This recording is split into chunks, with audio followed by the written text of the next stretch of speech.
नमस्कार, रात के 9 बज चुके हैं और ये वक्त है न्यूज 18 प्राइम का। मैं हूं आपके साथ आयुषी गुप्ता। नमस्कार, मैं हूं आपके साथ हेमंत कुमार और चलिए शुरुआत करते हैं खबरों की। बांग्लादेश में एक बार फिर से भयंकर हिंसा शुरू हो गई और जबरदस्त हिंसा में 57 बांग्लादेशियों की मौत की खबर मिल रही है। देश भर में कर्फ्यू लगा दिया गया है। आपको बता दें कि मरने वाले 44 लोगों में 13 पुलिस वाले हैं। खबर के मुताबिक बांग्लादेश के सिराजगंज में भीड़ ने हमला करके 13 पुलिस वालों को पीट पीट करके मार डाला है। और इस बार हजारों प्रदर्शनकारी प्रधानमंत्री शेख हसीना के इस्तीफे की मांग को लेकर सड़क पर उतर आए हैं। प्रदर्शनकारियों और पुलिस के बीच में इस दौरान झड़प हुई और उसमें अब तक 44 लोगों की मौत होने की खबर मिल रही है। तो वहीं कई लोग घायल बताए जा रहे हैं। खबर यह भी है कि प्रदर्शन कर रहे लोगों और सत्तारूढ़ आवामी लीग के समर्थकों के बीच खूनी झड़पें हो रही हैं। हैरानी की बात तो यह है कि 13 पुलिस वालों को भीड़ ने पीट पीट कर जान से मार दिया है।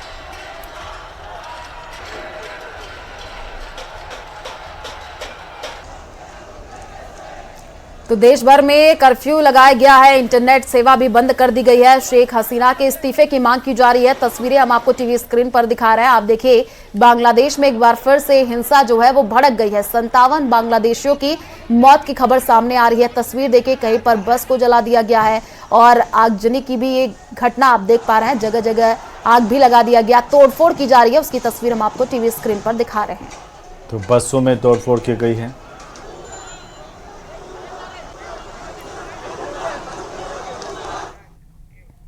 एक अफवाह ने ब्रिटेन को इतिहास के सबसे भीषण दंगे की आग में झोंक दिया है।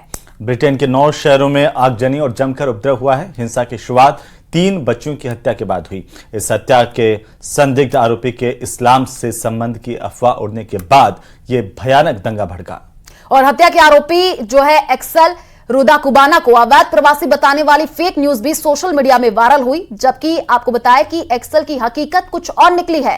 दंगे में आग में जल रहे ब्रिटेन में मस्जिदों की सुरक्षा भी बढ़ा दी गई है। स्पेशल रिपोर्ट में देखिए कि किस तरीके से ब्रिटेन के दंगों में एटम बम की एंट्री हुई है।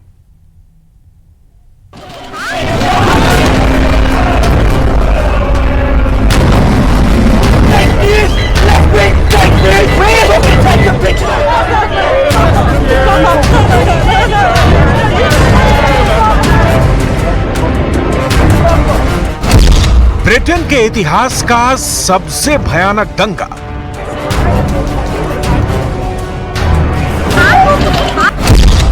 एक अफवाह उड़ी, 9 शहर धधकने लगे।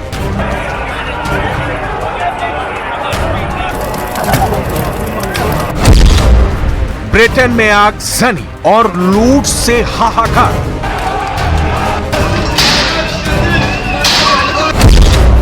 क्या ब्रिटेन को फूंक देंगे कट्टरपंथी दंगाई?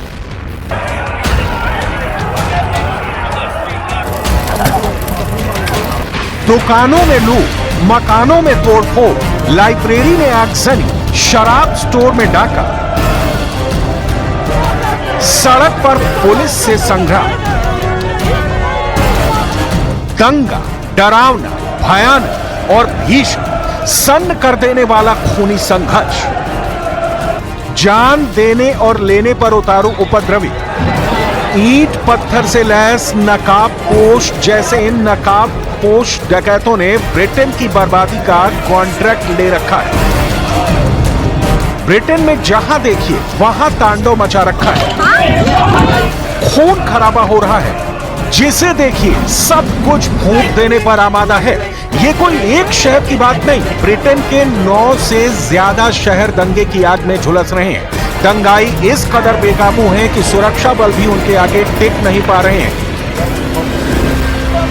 ताज्जुब ये है कि दंगे की आग तेजी से भड़कती और फैलती ही जा रही है। ब्रिटेन के कितने शहर सुलग रहे हैं देखिए। लिवरपूल, हल, Bristol, Manchester, Blackpool, Belfast, London, Nottingham और ब्लैकबर्न, सभी शहरों में हिंसा और आगजनी का दौर जारी है। प्रदर्शनकारियों के बीच दंगाइयों ने घुसपैठ कर रखी है।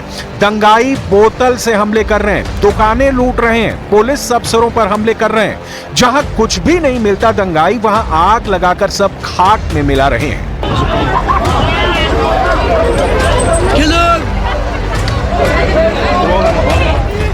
लिवरपूल में उपद्रव सारी हदें पार कर गया है, जहां दंगाई पुलिस वालों की जान लेने पर उतारू हैं।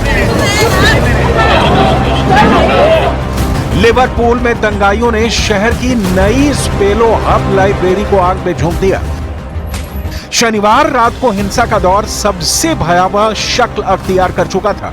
ब्रिटेन के हल शहर से सबसे ज्यादा चौंकाने वाली तस्वीरें सामने आई, जहां हल की सड़कों पर कारों और दुकानों को जलाते दंगाई देखे गए। दंगाइयों के निशान पर एशिया मूल के नागरिक खास तौर पर थे। हल में एशिया मूल के आदमी को उसकी कार में दौड़ाते और धमकाते दंगाई की तस्वीर वायरल हुई है, जिसमें उपद्रवियों ने गाड़ी के शीशे तोड़कर और फिर गाड़ी को आग के हवाले कर दिया। Criminal violence and disorder has no place on Britain's streets. We've been clear to the police that they have our full backing in taking the strongest possible action against perpetrators, including we're making sure that there are more prosecutors, there are sufficient prison places, and also that the courts stand ready, because anyone who engages in this kind of disorder needs to be clear that they will pay the price. Manchester में दंगा काबू करने के लिए police ने लाठीचार्ज का सहारा लिया, जिसके बाद जबरदस्त हिंसक झड़प शुरू हो गई। मैनचेस्टर में दंगे के बीच शराब की दुकानों में लूटपाट हुई। मर्सीसाइड शहर में एक पुलिस अधिकारी को मार मारकर उपद्रवियों ने उसकी नाक तोड़ दी। इस झड़प के बीच एक पुलिस वाले का जबड़ा भी टूट गया। मर्सीसाइड में पुलिस ने हिंसक प्रदर्शन कर रहे 6 लोगों को गिरफ्तार भी किया है। It was like a war zone. There was bricks, rubble all over. Unreal. They just swarmed here. They were coming down his driveway and picking up bricks, smashing them on the road to make so that it was easier for them to carry and throw. Britain में देशव्यापी दंगा क्यों भड़का हुआ है? क्या ये मजहबी फसाद है या फिर कट्टरपंथियों की बारूदी साजिश? ब्रिटेन दंगे का सच बेहद खौफनाक है। हिंसा के पीछे सोशल मीडिया में फैली अफवाह है।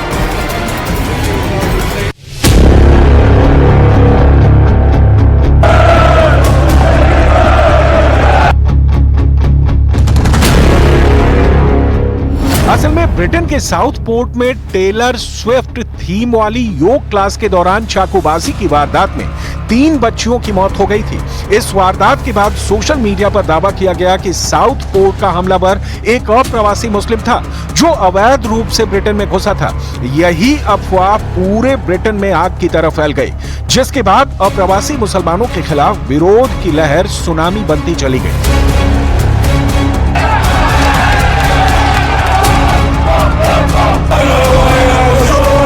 पहले साउथ पोर्ट शहर सुलगा, फिर लिवरपूल में हिंसा भड़की और देखते ही देखते ब्रिटेन के आधा दर्जन से ज्यादा शहर हिंसा की चपेट में आ गए।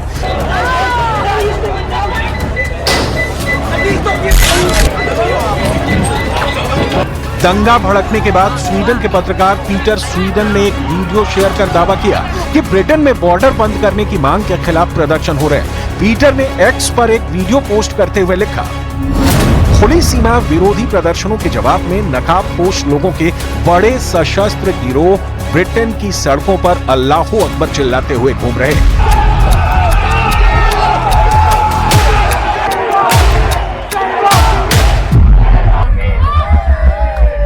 प्रदर्शन के जवाब में प्रदर्शन शुरू हुआ तो सड़क पर संघर्ष बढ़ता गया। मुस्लिम प्रदर्शनकारियों के जवाब में फांसीवाद और नस्लवाद को ना कहो कि तख्तियां लिए प्रदर्शनकारी सड़कों पर उतर आए, जबकि किसी को साउथ पोर्ट की वारदात की असलियत का अंदाजा नहीं था। साउथ पोर्ट में 3 बच्चियों की हत्या का संदिग्ध आरोपी एक्सेल रोदाकोबाना बताया गया। सोशल मीडिया में एक्सेल को इस्लाम धर्म से जुड़ा बताकर अफवाह फैलाई गई, जबकि पुलिस अधिकारियों ने बताया कि 17 साल का संदिग्ध चाकूबाज जिसे हत्या के आरोप में गिरफ्तार किया गया है, उसका इस्लाम से कोई संबंध नहीं है। एक्सेल रोदाकोबाना का जन्म कार्डिफ में हुआ और वो 10 और मामलों में आरोपी है। लेकिन हत्या आरोपी की हकीकत से अलग अफवाह उड़ाकर पूरे ब्रिटेन को दंगे की भट्टी में झोंक दिया गया, जिसके बाद से पुलिस ने ब्रिटेन की सभी मस्जिदों में सुरक्षा इंतजाम सख्त करने शुरू कर दिए हैं। साथ ही धर्मगुरुओं से भी अपील की गई है कि भड़काऊ बयानबाजी न की जाए। प्रधानमंत्री कीयर स्टार्मर ने भी नफरत पैदा करने वालों को वार्निंग दी है, लेकिन लगता नहीं कि ब्रिटेन में दंगे का दौर जल्द खत्म होगा, क्योंकि मजहबी खाई ने ब्रिटेन को दो धड़े में बांट रखा है। अमेरिका के उपराष्ट्रपति पद के उम्मीदवार जेडी वेंस ने गुरुवार को ब्रिटेन को लेकर बड़ा बयान दिया था। जेडी वेंस ने कहा था कि ब्रिटेन परमाणु हथियार हासिल करने वाला पहला इस्लामिक देश बन सकता है। उन्होंने कहा था कि लेबर पार्टी के चुनाव जीतने के बाद इस ओर तैयारी शुरू कर दी है। परमाणु बम दुनिया के सबसे बड़े खतरों में से एक है, यानी कट्टरपंथियों को पालने पोसने वालों की ब्रिटेन में कमी नहीं। यही जमा ब्रिटेन को बर्बादी की कगार पर ले जा रही है और प्रवासियों के खिलाफ ब्रिटेन में गुस्से का इजहार आए दिन देखने को मिल रहा है। ब्रिटेन में बात बात पर दंगा होता है। यॉर्कशायर काउंटी में लीड्स के दंगे की आग शांत होती, उससे पहले ब्रिटेन में देशव्यापी दंगा भड़का है। ब्रिटेन की नई हुकूमत पर इस दंगे को कंट्रोल करने की बड़ी चुनौती है।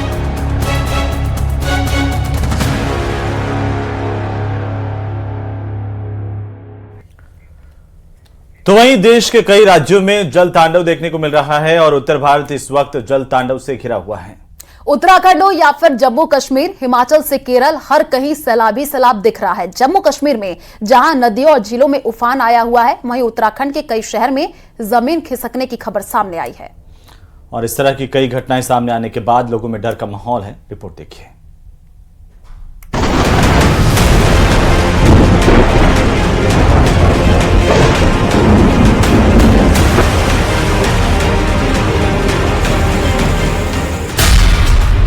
जहां तक नजर वहां तक तबाही।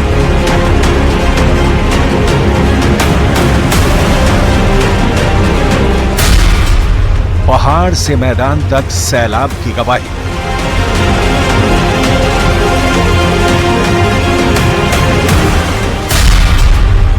नदियों की तेज धार, जिंदगी पर जल प्रहार।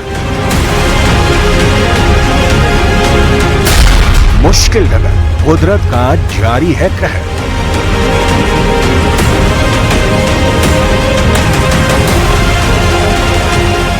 हाँ, और इस कहर ने ऐसा कोहराम मचाया है कि क्या पहाड़, क्या मैदान, जिस छोर पर नजर जा रही है सिवाय जल तांडव के कुछ नजर नहीं आ रहा। नदियां उफान पर हैं, झीलें खतरे के निशान के ऊपर हैं, समंदर में लहरों से संग्राम जारी है और पहाड़ों पर बादलों ने जैसे घर बना लिया है।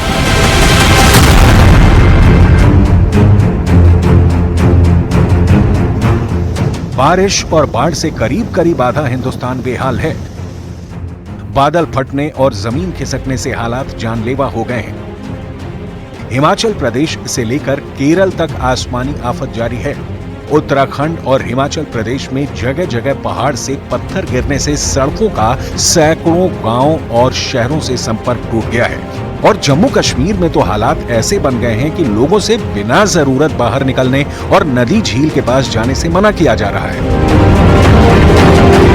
उत्तराखंड के केदारनाथ पैदल मार्ग पर बारिश और बादल फटने से हुई तबाही ने साल 2013 की आपदा की यादें ताजा कर दी हैं। मंदिर के पास से कल कल बहती मंदाकिनी का रौद्र रूप डरा रहा है। उसका जल स्तर इतना बढ़ गया है कि गौरी कुंड का तप्त कुंड पानी में समा गया है। गौरी कुंड में खौफ में यात्रियों को होटल छोड़ आधी रात जंगल की तरफ भागना पड़ा। हालांकि इस आपदा में अभी तक किसी के हताहत होने की खबर नहीं है, लेकिन कई यात्री अभी भी फंसे हैं।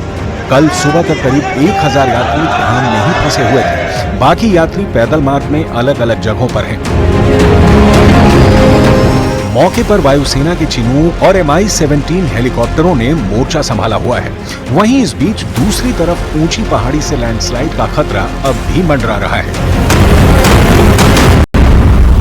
उत्तराखंड के केदार घाटी में सोनप्रयाग पर इस वक्त सेना अस्थायी पुल का निर्माण कर रही है। आप देख सकते हैं सेना ने एक जो डोर है यहां से लेकर दूसरी तरफ फैलाई हुई है। दूसरी तरफ जो गौरी कुंड की तरफ का जो सिरा है वहां को तरफ एक रस्सी जो है डाली गई है। रस्सी क्या है, ये एक बहुत मजबूत डोर होती है जो बनी होती है और उसमें अब ये पिंजड़ा नुमा एक यहाँ से भेजा जा रहा है। उसमें क्या सामान भेजा जाएगा ये देखना होगा, क्योंकि यहाँ से वहां तक की जो दूरी है उसको पाटा जाएगा और उसमें जो है अस्थायी पुल बनेगा। उत्तराखंड के कई शहरों में इस वक्त तबाही की वो तस्वीर दिख रही है जो किसी को भी डरा दे। नीचे नदियों में उफान मारती लहरें और ऊपर पहाड़ से पत्थरों के बड़े बड़े टुकड़ों का अटैक। दो तरफा प्रहार से हर कोई डरा हुआ है। भारी बारिश और बाढ़ के बाद सोनप्रयाग में पहाड़ टूट रहे हैं। एक ऐसी तस्वीर वहां से आई है जिसमें पहाड़ टूटता देख सकते हैं। विशाल चट्टानें ऊपर से गिर रही हैं। इससे पहले भी सोनप्रयाग में लैंडस्लाइड हुई थी, जिससे पूरा का पूरा रास्ता टूट गया था और लोग फंस गए थे। अभी भी लोग वहां फंसे हुए हैं और उन्हें वहां से निकालने की कोशिश जारी है। तो उधर जम्मू कश्मीर के गांदरबल में बादल फटने से आए सैलाब में कई घर समेत गाड़ियां डिब्बे की तरह बह गईं। कई सड़कें तबाह होने की वजह से लंबा जैम लग गया है, जिसकी वजह से यात्रियों को भारी परेशानियों का सामना करना पड़ रहा है। सेना को रेस्क्यू के लिए भेजा गया है। कई लोगों के लापता होने की खबर है, जिनकी तलाश में ऑपरेशन चलाया जा रहा है। इसके अलावा नाले जैम होने की वजह से कई रिहायशी इलाकों में पानी भर गया है। वहीं इस बीच मौसम विभाग ने अलर्ट जारी किया है कि अगले कुछ दिन जम्मू कश्मीर आने से बचें, क्योंकि यहां न बादल थम रहे हैं न पहाड़ सुकून में हैं।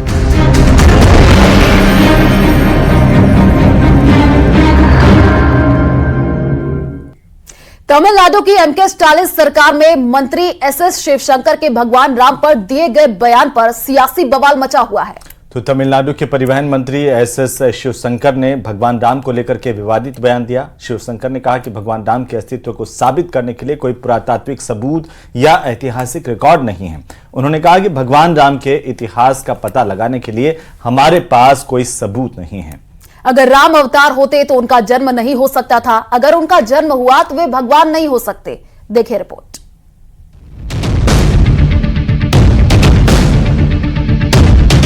तमिलनाडु में एमके स्टालिन के मंत्री के बिगड़े बोल। एमके स्टालिन के मंत्री ने राम के वजूद के मांगे सबूत। श्री राम के अस्तित्व पर सवाल, सियासी बवाल।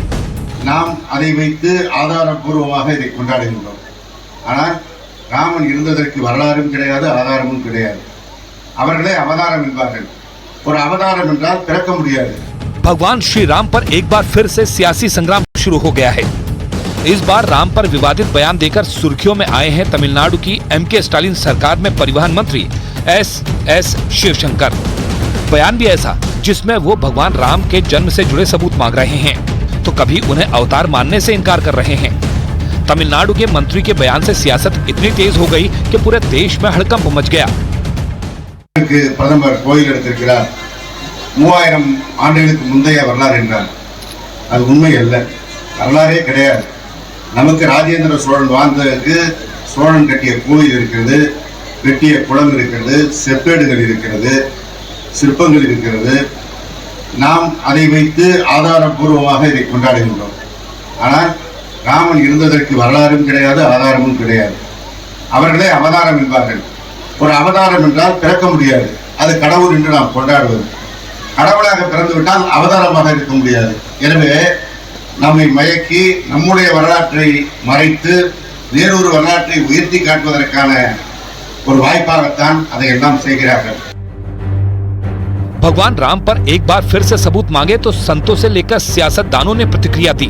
किसी ने तमिलनाडु के मंत्री के बयान का कड़ा विरोध किया, तो किसी के लिए उनका ये बयान अभिव्यक्ति की आजादी समझ आई, तो किसी ने आस्था पर ऐसे बयान देने को सही नहीं ठहराया।